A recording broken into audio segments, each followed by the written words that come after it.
बिस्मिल्लाहिर्रहमानिर्रहीम। इक़रा बिस्मि रब्बिकल्लज़ी खलक़।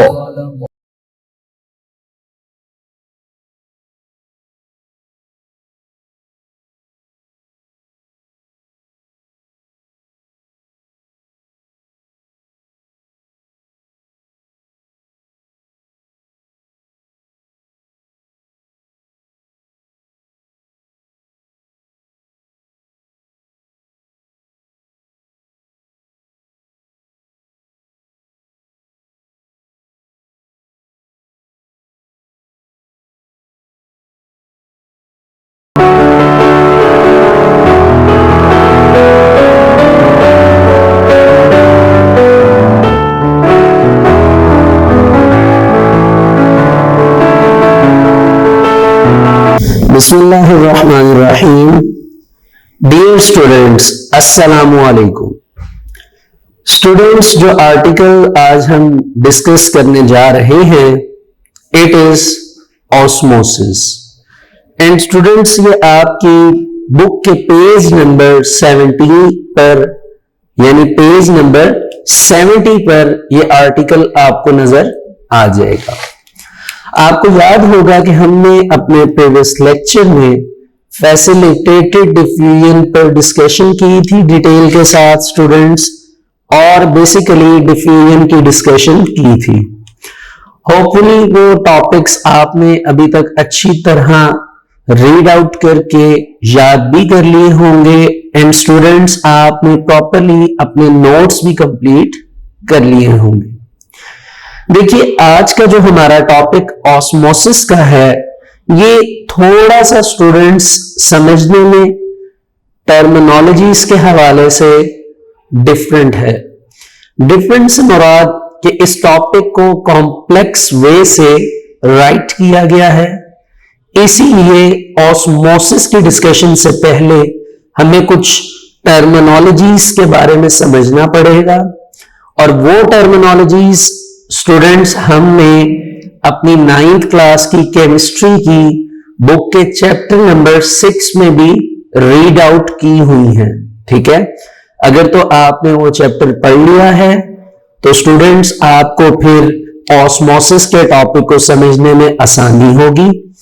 अगर वो टर्मिनोलॉजीज अभी आपने नहीं पढ़ी केमिस्ट्री में तो फिर आपको शायद कुछ प्रॉब्लम्स आ सकती हैं। लेकिन इसी चीज को बैलेंस करने के लिए जो टर्मिनोलॉजीज हैं, मैं पहले उनके बारे में बताऊंगा ताकि जिन स्टूडेंट्स ने पढ़ लिया हुआ है वो चैप्टर उनको रिवाइज हो जाए, और जिन्होंने नहीं पढ़ी वो टर्मिनोलॉजीज वो अभी यहीं पर इसी लेक्चर में वो सीख ले। इस तरह एक बैलेंस, एक रिदम क्रिएट हो जाएगा और आपको समझने में भी आसानी होगी और मुझे समझाने में भी आसानी होगी। तो आइए स्टूडेंट्स, ऑस्मोसिस से पहले उन टर्मिनोलॉजीज की बात करते हैं।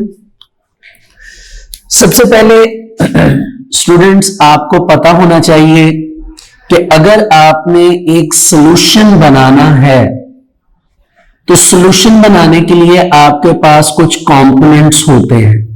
फॉर एग्जांपल, हमारे पास एक कंपोनेंट होता है जिसको हम सॉल्यूट कहते हैं और एक कंपोनेंट होता है जिसको हम सॉल्वेंट कहते हैं। क्या कहते हैं? सॉल्वेंट कहते हैं।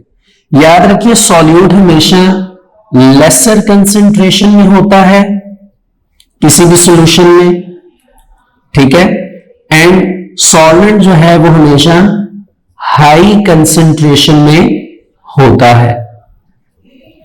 ठीक है जी। और जब स्टूडेंट्स सॉल्यूट सॉल्वेंट में मिक्सअप होता है या डिसॉल्व होता है तो हमारे पास बेसिकली सॉल्यूशन बनता है। अब इसको हम कैसे याद रख सकते हैं कि फॉर एग्जांपल हमारे पास ये एक बीकर है, ठीक है, हमारे पास एक बीकर है।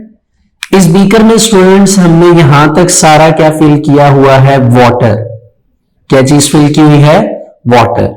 और इस वाटर के अंदर हम नियरली 2 स्पून जो है वो सॉल्ट ऐड करते हैं, like NaCl, sodium chloride.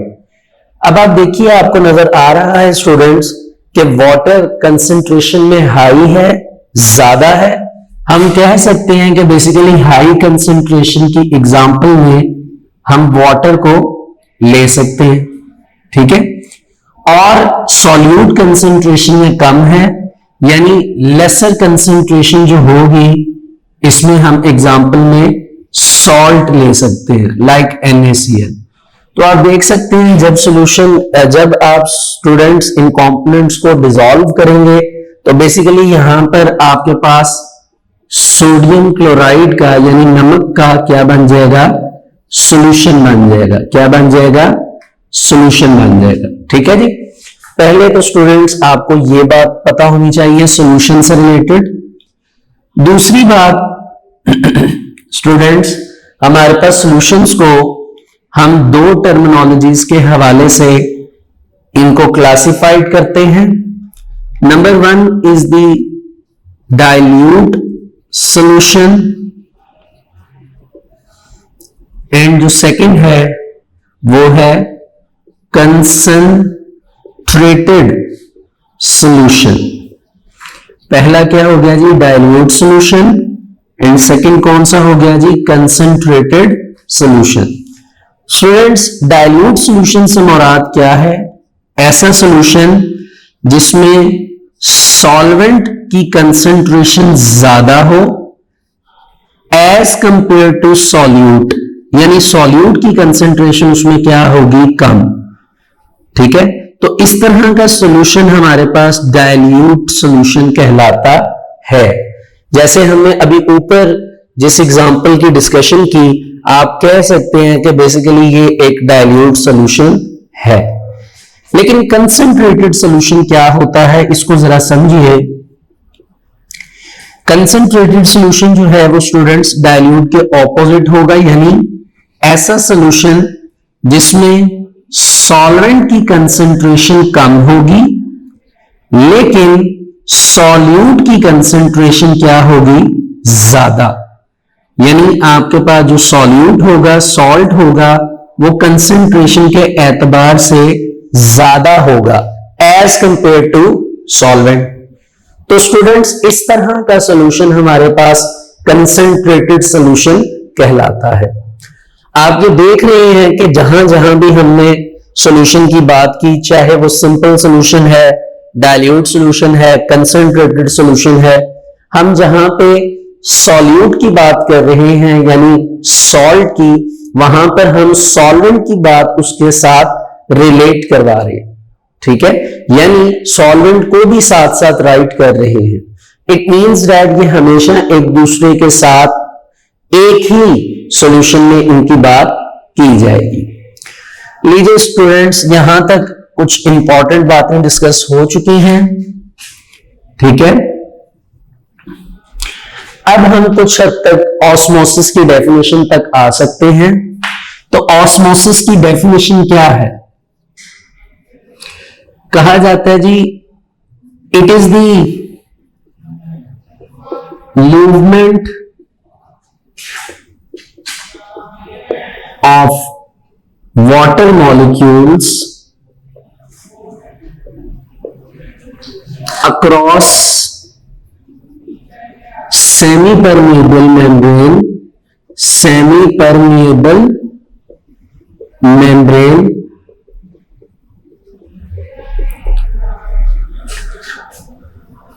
from a solution। इसमें स्टूडेंट्स सेमी परमिएबल मेम्ब्रेन का क्या मतलब है ये आप जानते हैं, हमने सेल मेम्ब्रेन में पढ़ा था, जिनमें पोर्स हो, जिन मेम्ब्रेन्स में, उनको सेमी परमिएबल कहा जाता है, ठीक है। तो यहां पे ऑस्मोसिस की डेफिनेशन क्या है जी, कि it is the movement of water molecules across a semi permeable membrane from a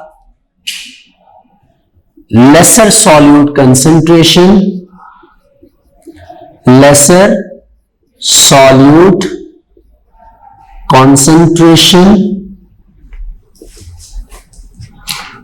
to a high solute concentration.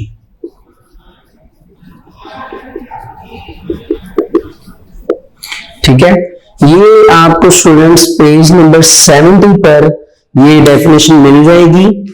इसका क्या मीनिंग है जी, यहां पे अब आपने इसको समझना है कि it is the movement of water molecules, यानी हमने वाटर की रिजेंबलेंस पर इस डेफिनेशन को समझना है। ठीक है, कि वाटर मॉलिक्यूल्स की मूवमेंट होगी across a semi permeable membrane, यानी एक ऐसी मेम्ब्रेन से जिसमें पोर्स होंगे, from a lesser solute concentration to a higher solute concentration. और वाटर कहां से मूव करेगा, एक ऐसे सॉल्यूशन में जिसमें सॉल्यूट की कंसंट्रेशन लेसर है, ठीक है, वहां से वो हायर सॉल्यूट कंसंट्रेशन की तरफ मूव करेगा। हम अगर इसको सिंप्लीफाई करें तो आप ये देखिए कि मैं ये कहता हूं जी कि मेरे पास एक बीकर है ये, ठीक है, इस बीकर का नाम है ए, मैं इसको ए से लेबल कर देता हूं। ये स्टूडेंट्स इसी के साथ मैंने दूसरा बीकर रखा, ये था बी, ठीक है, इसको मैंने बी से लेबल कर दिया। ठीक है जी, अब क्या होगा स्टूडेंट्स कि मैं इसमें वाटर लेता हूं, इस बीकर में भी और इस बीकर में भी। वाटर की कंसंट्रेशन आप देख रहे हैं कि मैंने सेम ली है, वाटर की कंसंट्रेशन सेम ली है। मैं ए बीकर में 5 स्पून सोडियम क्लोराइड ऐड करता हूं। कितने स्पून? 5 स्पून। जबकि बी बीकर में मैं सिर्फ 2 स्पून सोडियम क्लोराइड ऐड करता हूं। ठीक है जी, अब यहां पे आपको पहले तो पता होना चाहिए कि आप क्या बना रहे हैं, सॉल्यूशन। सॉल्यूशन में एक आपके पास सॉल्यूट होता है, दूसरी चीज क्या होती है, सॉल्वेंट। अब आप ये देख सकते हैं इसमें 5 स्पून और 2 स्पून जो सोडियम क्लोराइड ऐड किया गया है, बेसिकली ये आपके पास सॉल्यूट है। ठीक है, बाकी जो वाटर है वो बेसिकली हमारे पास क्या है, सॉल्वेंट है। ठीक है, अब यहां पे चेंज क्या है वो समझने की कोशिश करिए।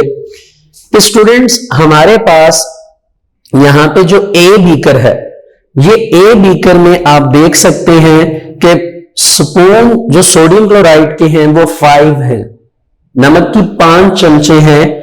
यानी हम ये देख सकते हैं कि ए जो हमारे पास बीकर है इसमें सॉल्ट की कंसंट्रेशन अगर हम बी से रिलेट करवाएं तो उसकी निस्बत क्या है, ज्यादा।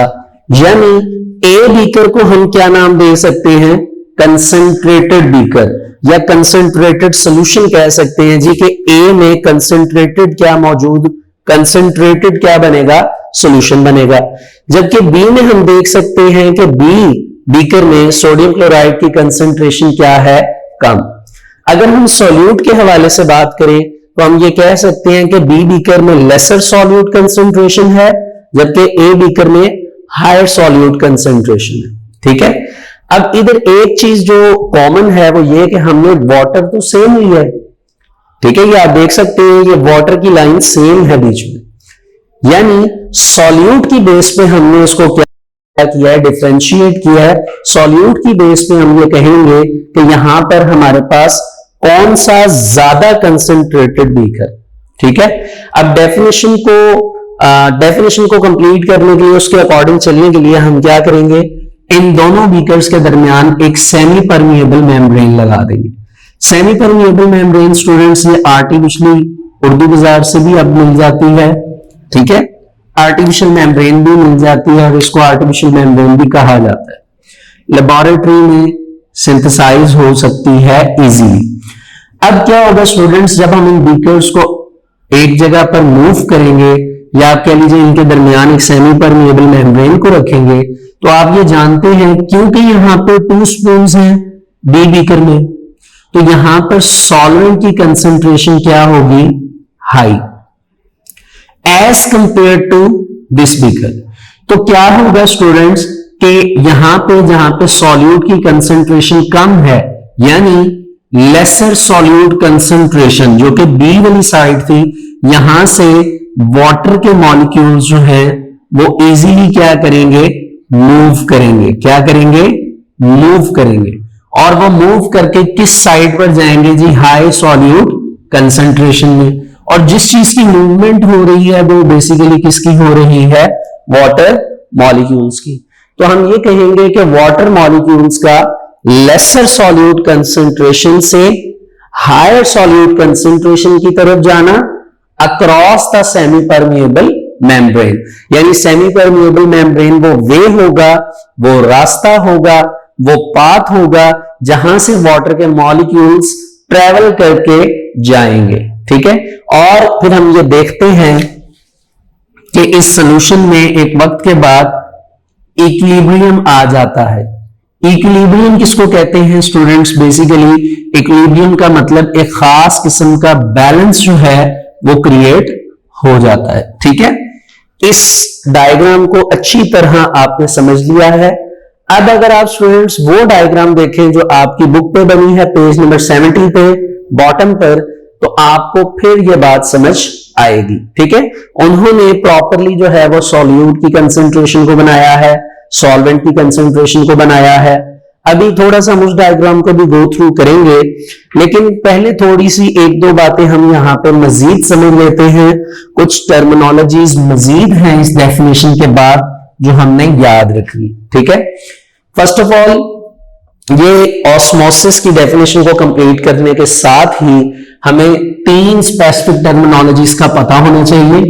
नंबर 1, हमारे पास एक बनता है सॉल्यूशन जिसको हम नाम देते हैं हाइपोटोनिक सॉल्यूशन। क्या नाम है जी? Hypotonic solution. नंबर 2 है स्टूडेंट्स हमारे पास हाइपरटोनिक सॉल्यूशन। क्या वर्ड है जी? Hypertonic solution. और नंबर 3 हमारे पास आता है जी आइसोटोनिक सॉल्यूशन। Isotonic solution. ठीक है जी, ये स्टूडेंट्स हमारे पास स्पेसिफिक टर्मिनोलॉजीज हैं, इनको अब हम समझेंगे। एक चीज इसमें कॉमन है वो है टॉनिक। क्या वर्ड कॉमन है जी? Tonic. It means that tonic से रिलेटेड कुछ इंपॉर्टेंट बात होगी, उस बात को भी हम अभी राइट करेंगे। पहले हम students hypotonic, hypertonic and isotonic इसको समझ लेते हैं कि ये है क्या। याद रखिए जहां पे वर्ड हाइपो आ जाएगा इट मींस दैट ऐसा सॉल्यूशन जिसमें सॉल्वेंट की कंसंट्रेशन क्या होगी? ज्यादा, जबकि सॉल्यूट की कंसंट्रेशन क्या होगी? कम। इसको हम हाइपोटोनिक सॉल्यूशन कहेंगे। हाइपरटोनिक क्या है जी? ऐसा सॉल्यूशन जिसमें सॉल्वेंट की कंसंट्रेशन क्या हो जाएगी? लेस, कम हो जाएगी, जबकि सॉल्यूट की कंसंट्रेशन, सॉल्ट की कंसंट्रेशन क्या हो जाएगी? हाई, यानी ज्यादा हो जाएगी। अब आइसो का मतलब क्या होता है students? Iso mean same. Iso mean same, यानी ऐसा सॉल्यूशन जिसमें आप कह सकते हैं कि जो सॉल्यूट है वो और जो आपके पास मौजूद सॉल्वेंट है वो, उनकी कंसंट्रेशंस एक दूसरे के क्या हो जाएंगी? इक्वल हो जाएंगी, बैलेंस हो जाएंगी, सेम हो जाएंगी। जिस तरह मैंने आपको यहां पे बताया कि इनमें एक वक्त पे जाकर इक्विलिब्रियम आ जाएगा, यानी बैलेंस आ जाएगा। ठीक है जी, तो ये स्टूडेंट्स हमारे पास थी तीन इंपॉर्टेंट डेफिनेशंस कह लीजिए या टर्मिनोलॉजीज कह लीजिए, ये आपको पता होनी चाहिए अगर आपने ऑस्मोसिस की आगे फर्दर डिस्कशन को समझना है। ठीक है, अच्छा इसमें स्टूडेंट्स आपने देखा कि एक वर्ड टॉनिक आया है, आप देख सकते हैं हाइपरटोनिक, हाइपोटोनिक, आइसोटोनिक। ठीक है, तो ये जो वर्ड टॉनिक है इससे रेलिवेंट एक हमारे पास टर्मिनोलॉजी आती है जिसे हम टॉनिसिटी कहते हैं। क्या नाम देते हैं? टॉनिसिटी। ठीक है, टॉनिसिटी क्या है students? Concentration of solute in a solution.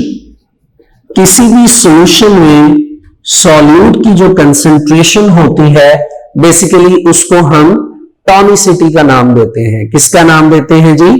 टॉनिसिटी का। अच्छा जी स्टूडेंट्स, अब पेज नंबर 70 पर आ जाइए। ऑस्मोसिस, फर्स्ट 2 लाइंस आपके पास डेफिनेशन है, उस डेफिनेशन को आप रीड कर लीजिए, सेम वही है जो आपको बताई गई। उसके बाद रूल्स ऑफ ऑस्मोसिस के बारे में बताया गया कि जी the rules of osmosis can be best understood through the concept of tonicity of solutions. ये सॉल्यूशंस की टॉनिसिटी को अगर आप समझ लेंगे तो स्टूडेंट्स बेसिकली आप रूल्स को अच्छी तरह समझ लेंगे। टॉनिसिटी किस चीज को रेफर्स करती है जी? It is basically relative concentration of solutes in a solution, कि सॉल्यूशन में सॉल्यूट की कितनी कंसेंट्रेशन है। तो मैंने आपको यही टॉनिसिटी यहां पर बताया कि concentration of solute in a solution, कि आप एक सॉल्यूशन तैयार कर रहे हैं, उस सॉल्यूशन में सॉल्यूट की कितनी कंसेंट्रेशन है, कितनी मिकदार है, उस मिकदार की बेस पर हम कहते हैं जी कि इस सॉल्यूशन की फलां टॉनिसिटी होगी। ठीक है जी। तो यहां पे स्टूडेंट्स टॉनिसिटी के हवाले से हमें कुछ कंपेयर्ड जो है वो आप देख सकते हैं। सॉल्यूशंस के बारे में बताया गया 3 तरह के हैं, हाइपरटोनिक, हाइपोटोनिक, आइसोटोनिक। ठीक है। वैसे तो इनको समझाने का पैटर्न और याद रखने का प्रॉपर पैटर्न ये है, ठीक है, जैसे मैंने आपको बताया, लेकिन उन्होंने क्या किया कि सॉल्यूट की बेस पे इनको याद रखा। वो क्या जी? इन्होंने हाइपरटोनिक के बारे में क्या कहा? A hypertonic solution has relatively more solute, यानी हाइपरटोनिक क्या होगा? ऐसा सॉल्यूशन जिसमें सॉल्यूट की कंसेंट्रेशन मोर होगी, ज्यादा होगी। ठीक है। हाइपरटोनिक के बारे में कहा गया कि a hypertonic solution has relatively less solute, यानी हाइपरटोनिक सॉल्यूशन में हाइपर की निस्बत जो है वो सॉल्यूट की कंसेंट्रेशन कम होगी, रिलेटिवली कम होगी। फिर हमारे पास आते हैं students isotonic solutions. Isotonic solutions क्या हैं? ऐसे सॉल्यूशंस जिनमें कंसेंट्रेशन जो सॉल्यूट की है सॉल्यूशन में वो क्या होती है? सेम। जिसको हम यूं याद रख सकते हैं कि सॉल्यूट और सॉल्वेंट की कंसेंट्रेशन क्या है? सेम है, बैलेंस है, इक्वल है, या उनमें इक्विलिब्रियम है। ठीक है जी। तो ये थे स्टूडेंट्स हमारे पास ऑस्मोसिस के रूल्स। अब आप ये देख रहे होंगे कि सर ने इतना ज्यादा समझाया है, तो स्टूडेंट्स ये जो बातें थी ये कॉन्सेप्चुअल थी। यहां से हमने डेफिनेशन को पढ़ा, ये हमारे थे रूल्स। अब हम इस डायग्राम पर आते हैं। जो डायग्राम मैंने आपको जिस कॉन्सेप्ट से समझाई आप उसको जहन में रखेंगे। इसको जहन में रखने के बाद अब आप अपनी बुक वाली डायग्राम को देखें। आपको इस डायग्राम में लेफ्ट साइड पे नजर आ रहा है, उन्होंने नीचे लिखा हुआ है कंसंट्रेटेड और डाइल्यूट सॉल्यूशन। कंसंट्रेटेड के बारे में उन्होंने लिखा है हाइपरटोनिक सॉल्यूशन, यानी जिसमें सॉल्यूट की कंसंट्रेशन क्या होगी? ज्यादा। तो आपको ये बताया गया कंसंट्रेटेड सॉल्यूशन कौन सा सॉल्यूशन है जी? जिसमें सॉल्यूट की अमाउंट क्या होती है? ज्यादा होती है। साथ उन्होंने लिखा जी डाइल्यूट सॉल्यूशन यानी हाइपोटोनिक। ठीक है। टर्मिनोलॉजीज को बार बार जो है स्टूडेंट्स वो चेंज किया गया है, उसको कॉम्प्लेक्स किया गया है। आपको इसीलिए पहले टर्मिनोलॉजीज बता दी गई कि आप उन्हें बेस बना लें, फिर इसको समझना आसान हो जाएगा। तो आप देख सकते हैं लेफ्ट साइड के बीकर के सेंटर में एक सेमी परमिएबल मेम्ब्रेन लगी है। सेंटर में देखें तो डाइल्यूट सॉल्यूशन, जहां पे वाटर की कंसंट्रेशन ज्यादा है, वहां से वाटर के मॉलिक्यूल्स को एरो लगाकर दिखाया जा रहा है कि उनकी मूवमेंट हो रही है। अब स्टूडेंट्स जो डाइल्यूट सॉल्यूशन है, जाहिरी सी बात है वहां से वाटर की मूवमेंट इसलिए हो रही है क्योंकि वहां पे सॉल्यूट की कंसंट्रेशन क्या है? लेसर। और राइट साइड लेफ्ट साइड पे आपको नजर आ रहा है कि कंसंट्रेटेड सॉल्यूशन लिखा है, यानी वहां पे सॉल्यूट की कंसंट्रेशन क्या है? हाई। यानी लेसर सॉल्यूट कंसंट्रेशन से जो उसकी साइड है बीकर की, वहां से वाटर के मॉलिक्यूल्स मूव करके हायर सॉल्यूट कंसंट्रेशन की तरफ जाएंगे। तो आप राइट साइड पे देखें, उन्होंने सेंटर में ऑस्मोसिस लिखा, एक सिंगल हेडेड एरो लगाया और उसके नीचे लिख दिया कि water molecules move from dilute to concentrated solution, यानी डाइल्यूट सॉल्यूशन से वो कंसंट्रेटेड सॉल्यूशन की तरफ जाएगा। ठीक है। तो ये था स्टूडेंट्स हमारे पास बेसिकली रूल्स की बेस पर या टर्मिनोलॉजीज की बेस पर ऑस्मोसिस का कॉन्सेप्ट। अब स्टूडेंट्स इसी से रिलेटेड हम वाटर बैलेंस प्रॉब्लम की डिस्कशन करेंगे जो आपको नेक्स्ट पेज पर नजर आ रही है। स्टूडेंट्स ये इंपॉर्टेंट है water balance problem. Water balance problem basically हम स्टूडेंट्स इस तरह याद रखेंगे कि वाटर बैलेंस प्रॉब्लम में हम प्लांट एंड एनिमल सेल की डिस्कशन करेंगे। किसकी डिस्कशन करेंगे? Plant and animal cell. और स्टूडेंट्स जो हमारे पास रूल्स हैं, तीन जो बेसिक टर्मिनोलॉजीज हैं, जो ये व्हाइट बोर्ड पे राइट साइड पर भी मैंने इरेज नहीं की, इन्हीं टर्मिनोलॉजीज को हम प्लांट एंड एनिमल सेल में डिस्कस करेंगे।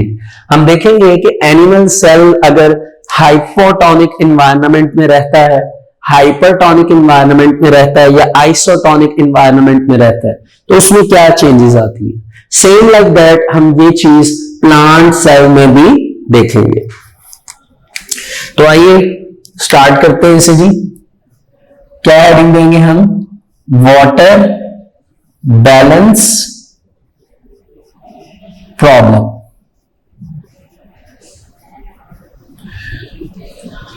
चलिए, water balance problem in case of animal हम डिस्कस करेंगे। In case of animal cell, students हम एनिमल सेल को तीनों जो एनवायरनमेंट है, जैसा कि मैंने आपको बताया, उन तीनों एनवायरनमेंट में रखेंगे। तो पहले हम देखते हैं जी कि एनिमल सेल अगर हम ले लेते हैं, फॉर एग्जांपल हम एक एनिमल का रेड ब्लड सेल ले लेते हैं। आरबीसी का क्या मतलब है जी? Red blood cell. और इस रेड ब्लड सेल को स्टूडेंट्स हम तीनों एनवायरनमेंट में से गुजारते हैं या तीनों एनवायरनमेंट में हम रखते हैं और देखते हैं कि इसमें वाटर से रिलेटेड क्या प्रॉब्लम्स आती हैं। तो सबसे पहले हम स्टूडेंट्स एनिमल सेल को रखते हैं आइसोटोनिक एनवायरनमेंट में। कौन से एनवायरनमेंट में? Isotonic environment. देखिए आइसोटोनिक एनवायरनमेंट क्या है, वो आप राइट साइड पर देख सकते हैं, लिखा हुआ है ऐसा एनवायरनमेंट जिसमें सॉल्यूट एंड सॉल्वेंट की कंसंट्रेशन क्या होगी? सेम। यानी ह्यूमन के रेड ब्लड सेल के लिए क्या होगा कि उसके रेड ब्लड सेल में जितनी कंसंट्रेशन में सॉल्यूट होगा उसी कंसंट्रेशन में क्या मौजूद होगा? सॉल्वेंट। ठीक है, या आप यूं कह लीजिए कि जितनी कंसंट्रेशन से सॉल्वेंट सेल में एंटर हो रहा है उतनी ही कंसंट्रेशन में वो सेल से लूज हो रहा है। यानी आप ये कहेंगे कि आइसोटोनिक एनवायरनमेंट में हमारे पास जो ह्यूमन सेल है वो बेसिकली एक बैलेंस एनवायरनमेंट समझकर रहता है। यानी ह्यूमन के लिए बैलेंस एनवायरनमेंट जो है इस सेल के लिए वो आइसोटोनिक एनवायरनमेंट है। इसमें ये सेल जो है वो बेसिकली सही वर्कआउट करता है, सही काम करता है। अब देखते हैं स्टूडेंट्स, अगर ह्यूमन बॉडी को एनवायरनमेंट मिल जाए हाइपोटोनिक, ठीक है, ह्यूमन बॉडी से मुराद ह्यूमन बॉडी में मौजूद इस सेल की जिसको एज अ एग्जांपल लेकर हम चल रहे हैं। तो स्टूडेंट्स हमारे पास जो हाइपोटोनिक एनवायरनमेंट होगा फॉर एनिमल सेल, उसमें क्या चेंजेस आएंगे? देखिए हमने पढ़ा है कि हाइपोटोनिक सॉल्यूशन ऐसा सॉल्यूशन होता है जिसमें सॉल्वेंट की कंसंट्रेशन क्या होती है? हाई। सॉल्वेंट की कंसंट्रेशन क्या होती है? हाई। यानी आप ये कहेंगे कि एक हिसाब से जो वाटर है, वाटर की जो कंसंट्रेशन है, वाटर की जो कंसंट्रेशन है वो कंसंट्रेशन क्या होगी? हाई, ज्यादा होगी। ठीक है, जबकि दूसरी तरफ देखा जाए तो हमारे पास क्या होगा? सॉल्यूट। सॉल्यूट की कंसंट्रेशन क्या हो जाएगी? लेस। सॉल्यूट की कंसंट्रेशन क्या हो जाएगी? लेस। यानी सॉल्यूट से मुराद आप क्या लेंगे जी? सॉल्ट।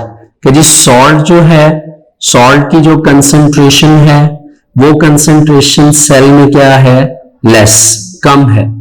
अब देखिए इसकी वजह से क्या होगा। आपको पहले मैं एक एग्जांपल लेता हूं सिंपल। आपने देखा होगा स्टूडेंट्स, अक्सर जो छोटे बच्चे होते हैं, किड्स होते हैं, वो जब स्विमिंग पूल में बाथिंग करते हैं या स्विमिंग पूल में नहाते हैं तो ज्यादा देर पानी में रहने की वजह से आपने देखा होगा कि आपको अंदाजा होगा कि आपकी जो स्किन है उसके ऊपर से वो स्किन जो है वो डीनेचर होना शुरू हो जाती है, स्किन जो है वो उतरना शुरू हो जाती है।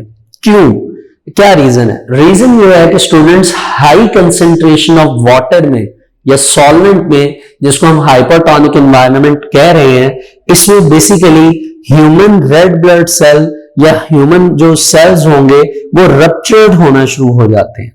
आप अगर ये पेज नंबर 71 पे नीचे डायग्राम देखें तो आपको नजर आएगा एनिमल सेल में कि उन्होंने लिखा है जी हाइपरटोनिक सॉल्यूशन एक बीकर में, और आपको सेल नजर आ रहा है, वाटर के लिए उन्होंने एरो एंटर किया हुआ है और नीचे लिखा हुआ है ruptured.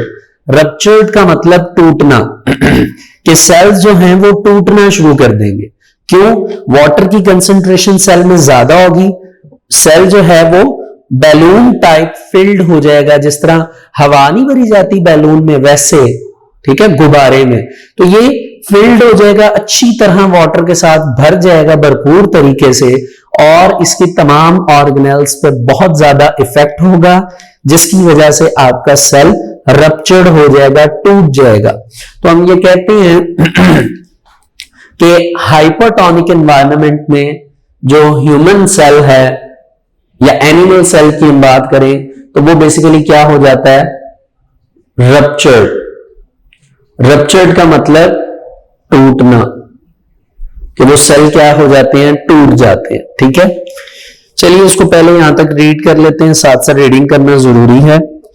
Page number 71, water balance problems. Water balance problems, अच्छा जी, प्रॉब्लम्स आएगा, ठीक है।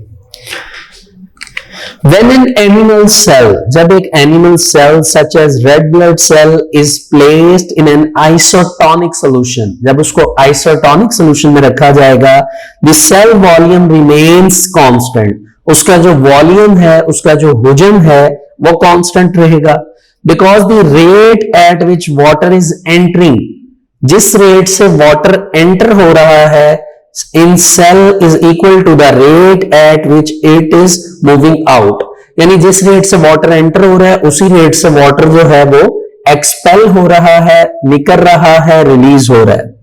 यहां तक आपका पहला एनिमल सेल का जो केस है आइसोटोनिक एनवायरनमेंट का वो कंप्लीट होता है। आप नीचे डायग्राम में देखें, सेंटर में एनिमल सेल में आपको लिखा हुआ नजर आ रहा है आइसोटोनिक सॉल्यूशन, एक एरो एंटर होते हुए नजर आ रहा है, एक एरो जो है वो रिलीज होते हुए नजर आ रहा है कि वाटर जिस कंसंट्रेशन से एंटर हो रहा है उसी कंसंट्रेशन से क्या हो रहा है? रिलीज हो रहा है, निकल रहा है। फिर आगे बताया गया स्टूडेंट्स के नेक्स्ट हमारे पास कि when a cell is placed in a hypertonic solution, यानी एक हाइपरटोनिक एनवायरनमेंट में अगर सेल को रखा जाएगा तो वाटर एंटर करेगा सेल में, स्वेल्स फूल जाएगा सेल, एंड में रप्चर और टूट जाएगा, लाइक एन ओवरफिल्ड बैलून, जैसे एक गुब्बारे में बहुत ज्यादा हवा भर दी जाती है, तो आप देखते हैं ना हवा ज्यादा भरने से वो गुब्बारा, वो बैलून डैमेज हो जाता है। ठीक है, अच्छा जी, यहां तक स्टूडेंट्स हमारे पास ये बेसिकली क्या बातें हुई, ये हमारे पास यहां तक दो इन्वायरमेंट जो थे वो क्या हो गए? डिस्कस हो गए। तीसरा जो है वो हमारे पास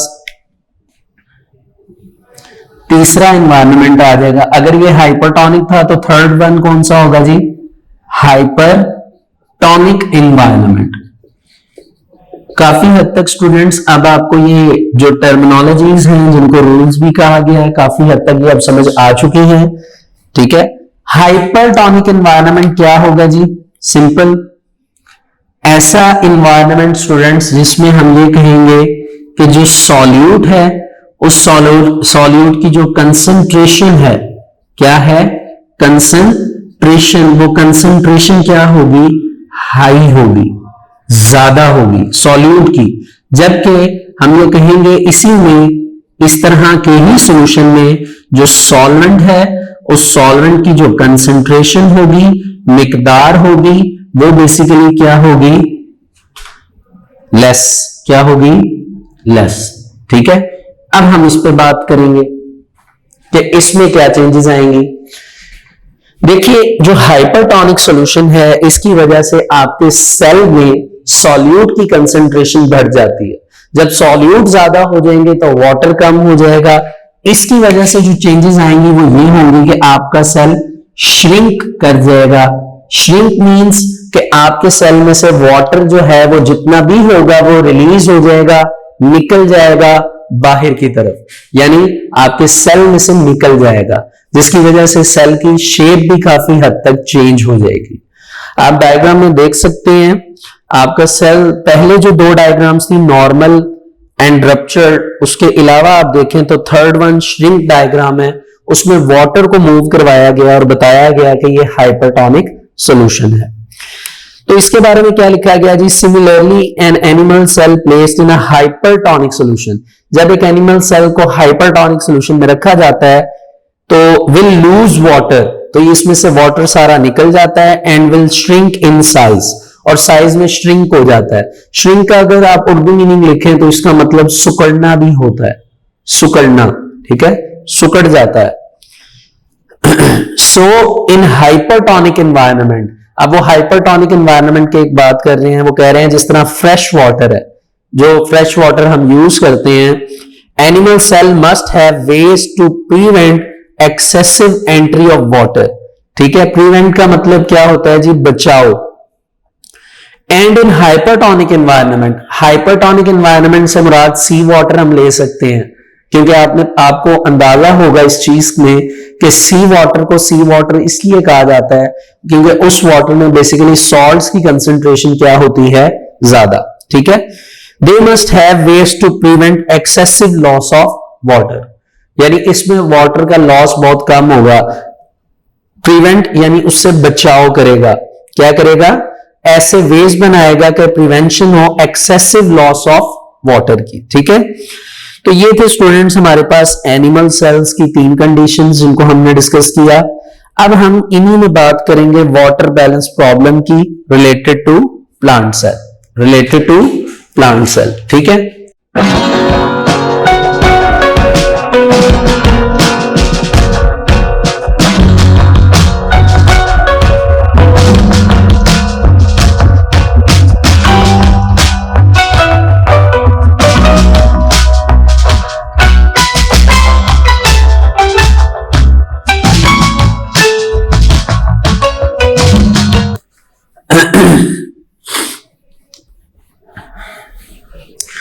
आइए प्लांट सेल से रेलेवेंट जो है वो बात करते हैं।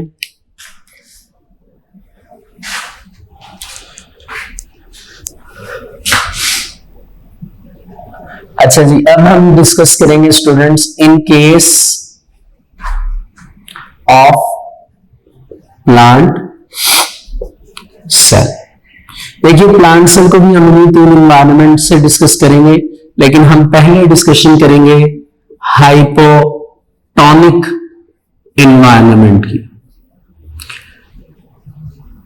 क्योंकि स्टूडेंट्स हाइपरटोनिक एनवायरनमेंट जो है वो प्लांट्स के लिए बैलेंस एनवायरनमेंट है।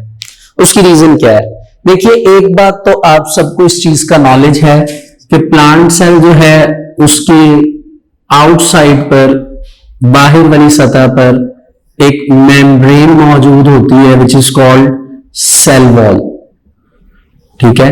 ये सेल वॉल एक बहुत ही थिक स्ट्रक्चर होता है और इसमें सेलुलोज और लिग्निन नामी केमिकल्स क्या होते हैं, मौजूद होते हैं। हमने इसी चैप्टर 4 में सेल वॉल के ऊपर एक डिटेल नोट पढ़ा हुआ है। प्लांट सेल में अब आपने याद रखना है कि आउटर एक सेल वॉल मौजूद है, ठीक है। स्टूडेंट्स प्लांट सेल अपने आप को हाइपोटोनिक एनवायरनमेंट में बैलेंस करता है। वो कैसे, उसके लिए हमें प्लांट सेल देखना पड़ेगा। ये फॉर एग्जांपल स्टूडेंट्स हमारे पास एक प्लांट सेल है। इस प्लांट सेल के बाहर मेम्ब्रेन, जैसा कि मैंने आपको अभी बताया, ये एक आउटर मेम्ब्रेन है which is called cell wall. तो ये हमारे पास आ गई जी सेल वॉल। ये जो इनर मेम्ब्रेन है it is called plasma membrane, या आप इसको सेल मेम्ब्रेन कह सकते हैं, ठीक है। इसमें स्टूडेंट्स इस तरह करके डिफरेंट वैक्यूल्स पड़े होते हैं, फूड वैक्यूल और बहुत सी ऑर्गेनेल्स होती है। जब स्टूडेंट्स प्लांट सेल में वाटर में एंटर होना होता है, ठीक है, वाटर में एंटर होना होता है, तो एक्स्ट्रा सेलुलर मैट्रिक्स होती हैं सेल के आउटसाइड, वहां से ये वाटर एंटर होता है और प्लांट के वैक्यूल में आता है। प्लांट के जो वैक्यूल में वाटर आता है तो बेसिकली ये जो वैक्यूल होता है प्लांट का, ये एक्सपैंड कर जाता है। क्या कर जाता है? एक्सपैंड कर जाता है और अपने अंदर लार्ज अमाउंट ऑफ वाटर को क्या कर लेता है? स्टोर। वाटर की क्या हो जाती है जी? स्टोरेज हो जाती है। जबकि जो सेंटर में न्यूक्लियस पड़ा होता है वो स्टूडेंट्स पुल होकर साइडा कॉर्नर आ जाता है सेल मेम्ब्रेन के क्लोज। अब इस तरह के एनवायरनमेंट में आप देख सकते हैं कि प्लांट ने अपने अंदर मैक्सिमम वाटर की स्टोरेज कर ली है, यानी प्लांट सेल में हाइपरटोनिक एनवायरनमेंट में ये क्या करता है? बैलेंस करता है। अब एक और बात है स्टूडेंट्स के जब ये वैक्यूल एक्सपैंड करता है तो एक्सपेंशन की वजह से it is so much clear and near to the cell membrane. ठीक है, हमें यह पता है कि सेल मेम्ब्रेन में पोर्स मौजूद होते हैं, इसीलिए सेल मेम्ब्रेन सेमी परमिएबल होती है। और जो सेल वॉल होती है स्टूडेंट्स, उसमें भी पोर्स मौजूद होते हैं। ये भी हमने सेल वॉल के टॉपिक में डिस्कस किया था, विच इज कॉल्ड प्लाज्मोडेस्माटा। ठीक है सॉरी। तो इस वजह से क्या होता है स्टूडेंट्स, क्योंकि सेल वॉल थिक होती है, इसमें सेलुलोज और लिग्निन नामी केमिकल हैं, तो एक किस्म से एक आउटवर्ड प्रेशर होता है जो कि अंदर की तरफ सेल पर लगता है सेल वॉल की वजह से, और इसी आउटवर्ड प्रेशर को बेसिकली हम नाम देते हैं टर्गर प्रेशर। क्या नाम देते हैं? Turgor pressure. ठीक है, ये आउटर प्रेशर जो है ये आप देख सकते हैं सेल वॉल की थिकनेस की वजह से, क्योंकि जब वैक्यूल एक्सपैंड होगा ऑर्गेनेल्स जितनी भी हैं वो सारी की सारी सेल मेम्ब्रेन के साथ टकराएंगी, कोलाइड करेंगी, लेकिन क्योंकि उसके बीच में साइटोप्लाज्म है तो फ्रिक्शन इतनी ज्यादा नहीं होगी। सेल मेम्ब्रेन इलास्टिक होती है, लचकदार होती है, वो थोड़ी सी पुल होगी। बाहर सेल वॉल हार्ड और थिक है, वो भी हल्की सी पुल होगी, लेकिन सेल वॉल वापस जो है एक आउटवर्ड अंदर की तरफ एक प्रेशर लगाएगी, जिसको हम क्या नाम देंगे? Turgor pressure. तो ये बेसिकली हाइपरटोनिक एनवायरनमेंट जो है ये प्लांट के केस में इंपॉर्टेंट होता है, और इसी एनवायरनमेंट में बेसिकली स्टूडेंट्स हम देखते हैं कि प्लांट का सेल जो है वो इजीली नॉर्मली वर्क करता है। क्या करता है? नॉर्मली वर्क करता है। आप नीचे डायग्राम देखें, सॉरी, आप नीचे डायग्राम देखें, लेफ्ट साइड पे आपको हाइपरटोनिक सॉल्यूशन लिखा हुआ मिलेगा। वाटर एंटर होता है, आपको नजर आ रहा है, अंदर वैक्यूल इनलार्ज हो गया, और नीचे लिखा हुआ है जी नॉर्मल, कि ये नॉर्मल पॉइंट है यहां पे, और साथ लिखा हुआ है जी टर्जिड। टर्जिड का मतलब क्या है जी? सख्ती होती है। ठीक है, अच्छा जी। Water balance problems are somewhat different from plant cell because of their rigid cell wall. Cell wall की वजह से बेसिकली इनमें water balance problem different होती है as compared to animal। क्योंकि अगर हम देखें तो हमने तो एनिमल सेल में हाइपरटोनिक एनवायरनमेंट में ये कहा था कि सेल रप्चर्ड हो जाता है, टूट जाता है, लेकिन प्लांट सेल में ऐसा नहीं होता, बल्कि प्लांट सेल में हाइपरटोनिक एनवायरनमेंट में हमारा जो प्लांट सेल है बेसिकली वो क्या हो जाता है? बैलेंस हो जाता है, कांस्टेंट हो जाता है। कोई भी टर्म आप यूज करें, आप इक्विलिब्रियम का वर्ड यूज कर सकते हैं, ठीक है, या आप कह सकते हैं नॉर्मल हो जाता है। ठीक हो गया जी। अच्छा जी,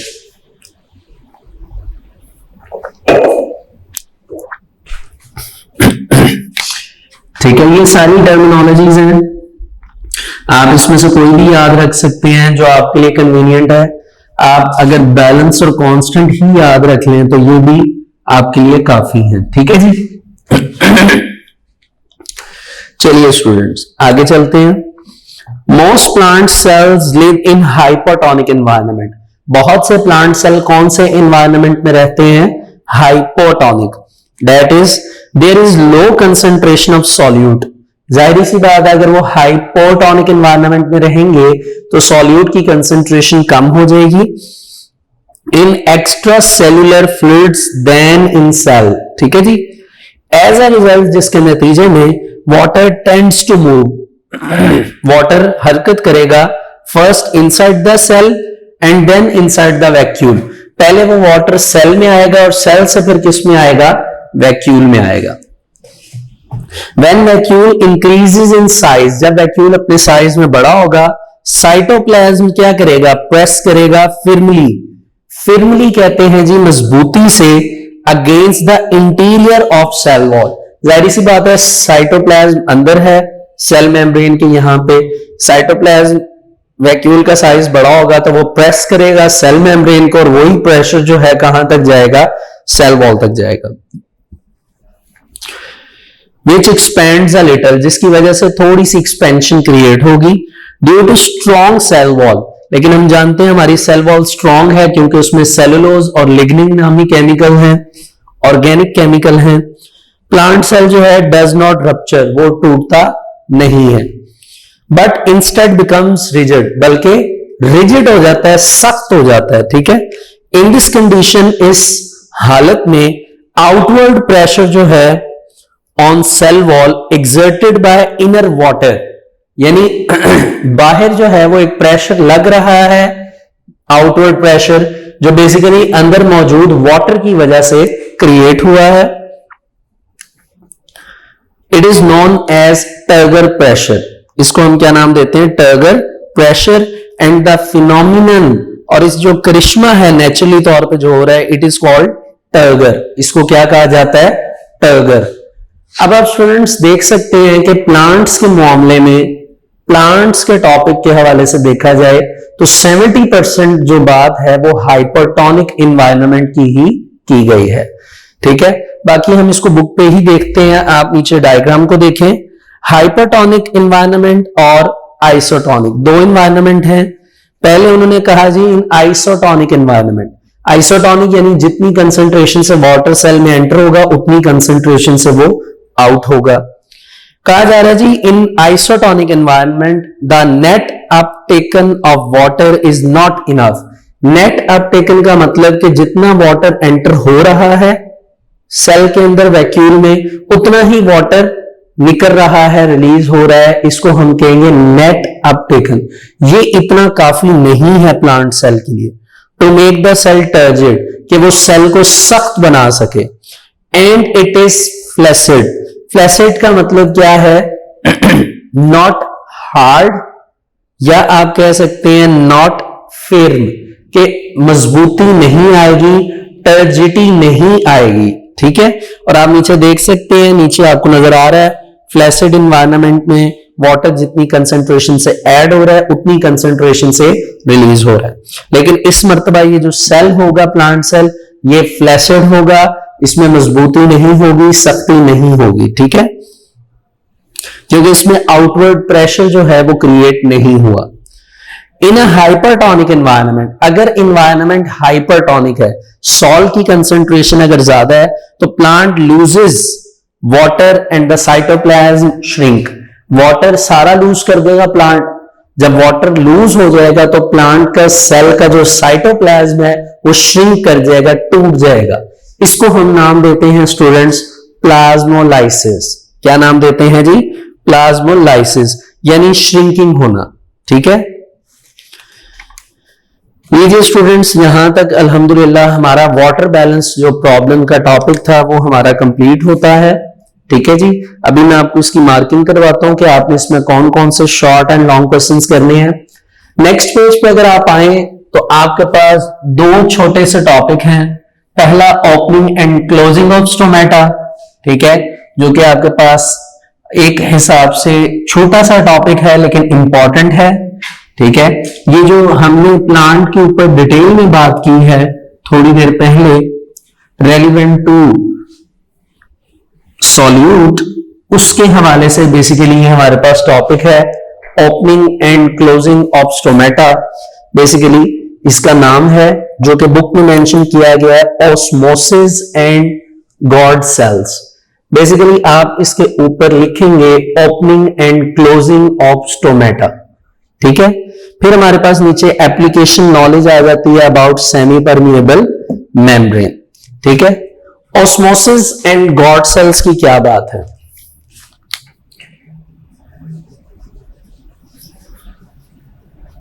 ऑस्मोसिस एंड गॉड सेल्स, देखिए यहां पे हम सॉल्यूट से रिलेटेड बात करेंगे, लेकिन आपको पहले ये पता होना चाहिए कि गॉड सेल्स की दो कंडीशंस हैं जो सॉल्यूट की वजह से बनेंगी।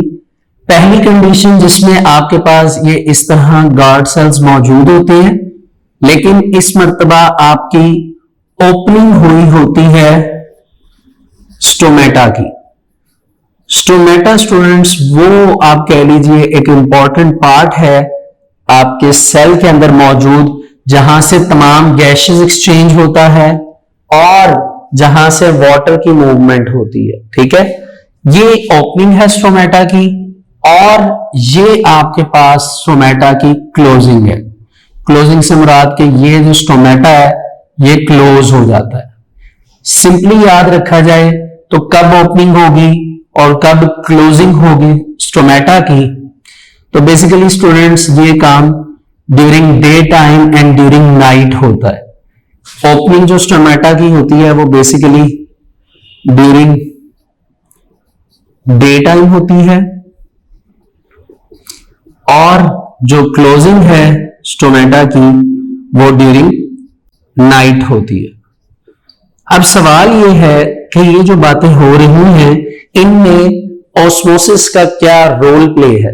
देखिए ऑस्मोसिस जो है हमने पढ़ा, उसकी डेफिनेशन को पढ़ा कि वाटर मॉलिक्यूल्स का मूव करना लोअर सॉल्यूट कंसंट्रेशन से हायर सॉल्यूट कंसंट्रेशन की तरफ। ये बेसिकली हमारे पास स्टोमेटा मौजूद है। हमें ये नॉलेज है इस चीज का कि हमारे पास प्लांट्स होते हैं। प्लांट्स जो है students during day time basically एक इंपॉर्टेंट फिनोमिना परफॉर्म करते हैं विच इज कॉल्ड फोटोसिंथेसिस। फोटोसिंथेसिस एक ऐसा प्रोसेस है जिससे प्लांट्स अपना फूड बनाते हैं। उस फूड को बेसिकली हम यहां पे क्या नाम दे रहे हैं? ग्लूकोज। ड्यूरिंग डे टाइम क्योंकि ग्लूकोज बन रहा होता है, फूड बन रहा होता है, तो इसकी कंसंट्रेशन के एतबार से कि ड्यूरिंग डे टाइम इसकी क्या कंसंट्रेशन है, हाई कंसंट्रेशन है, उसकी वजह से बेसिकली जो गॉड सेल्स हैं हमारे पास, गॉड सेल्स जो कि गार्ड करते होते हैं, उनके ऊपर इफेक्ट पड़ता होता है। इस प्रोसेस की वजह से गॉड सेल्स पे इफेक्ट पड़ता होता है और स्टोमेटा की ओपनिंग होती है। इसी तरह आप देखिए जो प्लांट्स हैं नाइट टाइम, रात के वक्त फोटोसिंथेसिस नहीं करते, तो ग्लूकोज की कंसंट्रेशन की वजह से जो कंसंट्रेशन है, आप क्या कहेंगे, ग्लूकोज की वजह से जो कंसंट्रेशन है सॉल्यूट की, उसके ऊपर क्या पड़ता है? इफेक्ट, जिसकी वजह से आपके गॉड सेल्स जो हैं वो क्लोज होते हैं। तो आइए देखते हैं कि यहां पे क्या मेंशन किया गया है। जी 72 पेज है students, osmosis and guard cells. आप ये याद रखना है कि इस टॉपिक से रिलेटेड एक डिटेल में टॉपिक आएगा जो हम पेज नंबर 175 पे डिस्कस करेंगे, ठीक है। Stomata openings in leaf epidermis, epi outside, dermis layer, are surrounded by guard cells, ठीक है जी। ये किससे सराउंड होते हैं? Guard cells. During day time, दिन के वक्त guard cells are making glucose, क्या बन रहा होता है इनके पास? Glucose, and are hypertonic. तो दिन के वक्त क्योंकि फोटोसिंथेसिस हो रही है, ग्लूकोज बन रहा है, तो इसकी वजह से जो इन्वायरमेंट होगा ड्यूरिंग डे टाइम वो कौन सा होगा? Hypertonic environment. कौन सा इन्वायरमेंट होगा? हाइपरटोनिक। तो ब्रैकेट में राइट किया गया कि हायर कंसंट्रेशन किस चीज की होगी? ग्लूकोज की। Then there near epidermis cell, water enter करेगा from other cells and they swell, ये फूल जाएंगे। In this form they assume a rigid bowed shape, rigid means सख्त, बाउट का मतलब फूले होंगे, एक बाउट शेप बन जाएगी, and a pore is created between them, और इनके दरमियान एक पोर क्रिएट हो जाएगा, सुराख बन जाएगा कुछ इस तरह का। तो ये बेसिकली ये जो आपको शेप नजर आ रही है ये बाउट शेप है। ठीक हो गया जी। ये बात है जी ड्यूरिंग डे टाइम। तो हम ये कहते हैं कि closing opening of stomata during day time होती है। At night when there is low solute concentration in the guard cells, क्योंकि रात के वक्त फोटोसिंथेसिस नहीं होती, प्लांट सेल्स जो हैं वो ग्लूकोज नहीं बना सकते। कहा जा रहा है जी वाटर लीव्स देम, वाटर उनको छोड़ जाता है, रात के वक्त ट्रांसपायरेशन हो जाती है, एंड दे बिकम फ्लैसिड। यानी फ्लैसिड हमने पीछे भी पढ़ा था, फ्लैसिड का मतलब क्या है आप पीछे देख सकते हैं, हमने फ्लैसिड के बारे में पढ़ा कि नॉट फिर, जो मजबूत नहीं होंगे, ठीक है, रिजिड स्ट्रक्चर नहीं होगा। इन दिस फॉर्म क्या होगा जी, both guard cells rest against one another, दोनों गॉड सेल एक दूसरे के साथ आ जाएंगे, एक दूसरे के अगेंस्ट वॉल्स को ले आएंगे और यहां से एक दूसरे के साथ अटैच हो जाएंगे, जिसकी वजह से जो ओपनिंग हुई थी ये ओपनिंग क्या हो जाएगी, क्लोज हो जाएगी। ठीक है, तो ड्यूरिंग नाइट जो है वो क्लोजिंग ऑफ स्टोमेटा जो प्रोसेस है वो होता है। नेक्स्ट इसके साथ स्टूडेंट्स एक छोटा सा टॉपिक है एप्लीकेशन ऑफ नॉलेज, इल्म होना about semi permeable membranes, semi permeable membranes के बारे में। देखिए सेमी परमिएबल मेम्ब्रेन की जितनी डिस्कशन हम डिटेल में कर चुके हैं सॉरी, सेमी परमिएबल मेम्ब्रेन की जितनी डिस्कशन अभी तक हम कर चुके हैं स्टूडेंट्स, आपको इस चीज का नॉलेज हो चुका है कि सेमी परमिएबल मेम्ब्रेन नेचुरली तौर पर भी पाई जाती हैं और इनको आर्टिफिशियली तौर पर भी प्रिपेयर किया जा रहा है। देखिए जहां तक बात नेचुरली तौर पर है, कुदरती तौर पर है, तो नेचुरली जो सेमी परमिएबल मेम्ब्रेन्स हैं ये सेल मेम्ब्रेन के मेम्ब्रेन में, सेल वॉल में ये पोर्स के तौर पर पाई जाती है। और अगर अब हम बात करें तो आर्टिफिशियली जो है ये मेम्ब्रेन्स को बनाया जा रहा है। हमने जब ऑस्मोसिस का टॉपिक स्टार्ट किया था तो मैंने आपको ये बताया था कि आर्टिफिशियल सेमी परमिएबल मेम्ब्रेन हमें इजीली उर्दू बाजार से अवेलेबल है, हम जाके उसको ला सकते हैं और लाकर उसको यूटिलाइज कर सकते हैं। तो इधर इन्होंने ही स्टूडेंट्स आपको आर्टिफिशियली जो सिंथेसाइज सेल मेम्ब्रेन है उनके बारे में बताया है। मैं ये चाहूंगा कि आप इस पैराग्राफ को रीड करें। इन्होंने इस पैराग्राफ में ये भी बताया है कि वाटर को अगर साफ करना है, प्यूरिफाई करना है, तो उसकी भी टेक्निक्स में हम सेमी परमिएबल मेम्ब्रेन का इस्तेमाल कर रहे हैं, स्पेसिफिक वे से इन्हें यूज किया जाता है।